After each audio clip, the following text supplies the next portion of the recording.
প্রিয় দর্শক, আমি এই মুহূর্তে আছি বালাগঞ্জ থানার সামনে।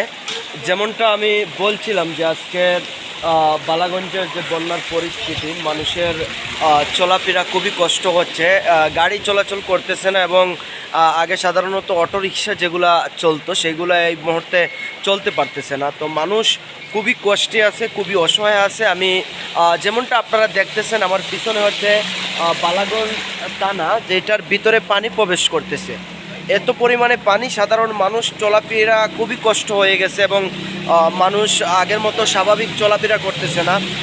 আর আমার যে পিছনের যে দৃশ্যটি আপনারা দেখতেছেন, এটা হচ্ছে এই যে থানার সামনের যে রোডটি, এই রোডে আসলে সিলেট এবং তাজপুর বালাগঞ্জের মানুষের চলাফেরার যে রাস্তাটি আপনারা দেখতেছেন, এটা হচ্ছে যে আমার পিছনের যে অবস্থাটা আপনারা দেখতেছেন রাস্তা, এবং এইটা হচ্ছে যে উসমানীনগর তাজপুর যাওয়ার যে রোডটি, এটার বেহাল অবস্থা। এবং আমরা দেখতেছি যত সময় যাচ্ছে ততই পানি বাড়তেছে এবং পানির তাণ্ডবে মানুষের চলাফেরা খুবই কষ্ট হচ্ছে। যে বর্তমানে বালাগঞ্জের যে বড় বড় ব্যবসায়ী যারা আছেন তাদের যে ব্যবসা প্রতিষ্ঠানগুলা বন্ধ করে দেওয়া হয়েছে। যতটুকু আমরা দেখতেছি, আসলে কাল পর্যন্ত আমরা যতটুকু দেখেছিলাম মানুষের ক্ষয়ক্ষতির পরিমাণ যত সময় যাচ্ছে ততই বাড়তেছে। চারপাশে যত দোকান ছিল সবগুলো আস্তে আস্তে বন্ধ করে দেওয়া হচ্ছে। এই পানির কারণে বর্তমানে যে মানুষের ব্যবসা প্রতিষ্ঠান সব কিছু নিয়ে মানুষ ভোগান্তির মধ্যে আছে এবং মানুষ কাউকে কোনো কিছু বলতে পারতেছে। আমি আসলে ভ্যানে করে এই মুহূর্তে যাচ্ছি এবং আপনাদেরকে দেখানোর চেষ্টা করতেছি বালাগঞ্জের বর্তমান পরিস্থিতি এবং মানুষের যে চলাফেরাতে মানুষের কষ্ট হচ্ছে এবং মানুষ যাতায়াত করতে পারতেছে না।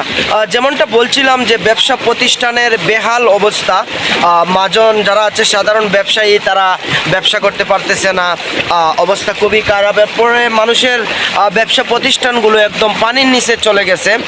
যেমনটা আপনারা দেখতেছেন আসলে যে সামনে যে খেলার মাঠটি ছিল, আসলে সেই জায়গায় পানি তৈ তৈ করতেছে।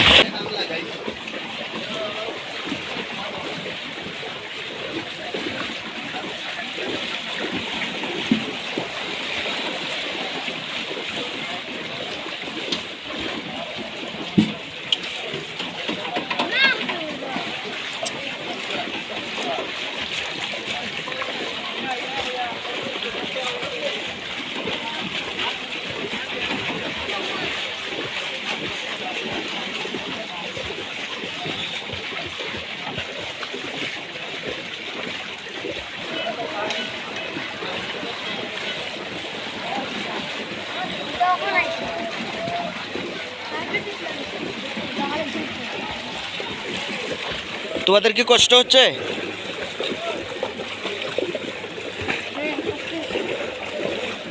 এই যে মানে পানির মধ্যে ভ্যান ঠেলতেছে, কষ্ট হইতেছে না?